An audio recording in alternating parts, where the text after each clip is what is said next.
Hello दोस्तों, क्या आपको पता है घड़ी का आविष्कार कब, कैसे और कहाँ हुआ? और कुछ लोग बाएं हाथ से क्यों काम करते हैं? माचिस का निर्माण कब और कैसे हुआ? और कुछ व्यक्ति बौने ही क्यों रह जाते हैं? तो इसे बारीकी से समझने के लिए वीडियो में अंत तक बने रहें। और हाँ, इस वीडियो में अगर कोई नई जानकारी मिली हो तो वीडियो को like, share, comment and subscribe जरूर करें।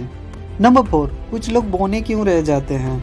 जी हाँ दोस्तों, ये भी एक सोचने वाली सवाल है। अक्सर आप सबने देखा होगा कहीं कि कुछ लोग बौने और कुछ लोग लंबे होते हैं। तो चलिए हम बौने लोगों के बारे में बात करते हैं।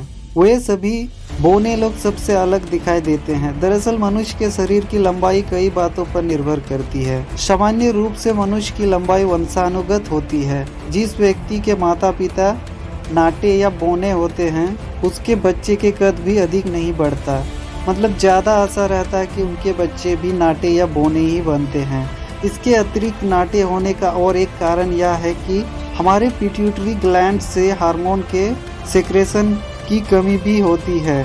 कुछ लोग बचपन में बहुत जल्दी बढ़ते हैं, लेकिन आगे चलकर हार्मोन के कम सेक्रेशन से उनका कद बढ़ना रुक जाता है और उस इंसान का कद हमेशा के लिए वही का वही रह जाता है, जिसे हम बौने या नाटे कहते हैं। नंबर 3, माचिस कैसे बनती है? चलिए हम जानते हैं कि आखिर माचिस कैसे बनती है। दरअसल माचिस मोम लगे कागज या दफ्ती से बनाई जाती है। इसके एक सिरे पर कुछ जलने वाले पदार्थों का मिश्रण लगा होता है और माचिस का निर्माण जॉन वॉल्कर ने 1827 में किया था। इसे लकड़ी के टुकड़े पर गोंद, starch, antimony sulphide, potassium chlorate लगाकर बनाया गया था, लेकिन यह सुरक्षित नहीं था। सुरक्षित माचिस 1844 में स्वीडन ई पोस्ट द्वारा बनाई गई थी। माचिस 2 प्रकार की होती है। पहले तरह की माचिस को घर्षण माचिस कहते हैं। इसे किसी खुरदरी सतह पर रगड़कर जलाई जाती थी। जैसे पहले के लोग पत्थर से पत्थर को रगड़ाकर आग पैदा करती थी, लेकिन अभी के समय में कुछ और ही बात है। सबसे पहले लकड़ी की तीली को पिघले हुए मोम के गंधक में डुबोया जाता है। फिर उस पर फास्फोरस ट्राइसल्फाइड का मिश्रण लगाया जाता है। उसके ऊपर एंटीमनी ट्राइसल्फाइड और पोटेशियम क्लोरेट का मिश्रण लगाया जाता है। घर्षण हो इसके लिए इस मिश्रण में कांच का इस प्रक्रिया द्वारा बनाई गई तिल्लियाँ बहुत जल्दी आंख पकड़ लेती है और सुरक्षित भी होती है। तो मैं आशा करता हूँ कि आप समझ गए होंगे कि माचिस कैसे बनती है। नंबर 2, कुछ लोग बाएं हाथ से क्यों काम करते हैं? दुनिया में 10% लोग बाएं हाथ से यानी लेफ्टी होते हैं। सदियों से तमाम देशों में लेफ्टी को अच्छा नहीं माना जाता है, लेकिन वही राइटी का होना बहुत शुभ माना जाता है।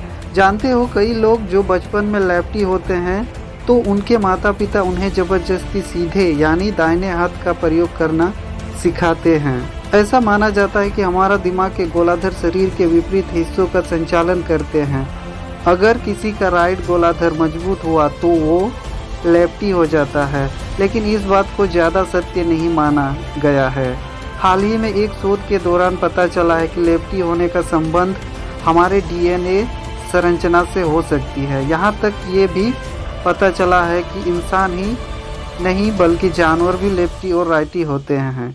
लेकिन क्या आपने कभी ध्यान दिया है, ज़्यादातर मानव द्वारा बनाई गई वस्तुएं सीधे यानी दाहिने हाथ वालों को ध्यान में रखकर बनाई जाती है, जैसे कैंची, माउस, कैमरा, बिजली के सामान आदि। लेफ्टी लोगों को इसे इस्तेमाल करने में बहुत कठिनाई होती है। लेकिन वही किसी भी खेल में, जैसे क्रिकेट का खेल हो या फिर बेसबॉल जैसा खेल हो, जिसमें लेफ्टी लोगों का प्रदर्शन बहुत अच्छा रहता है, कारण सीधे हाथ वालों को ध्यान में रखकर खेलों का सामान बनाया गया है।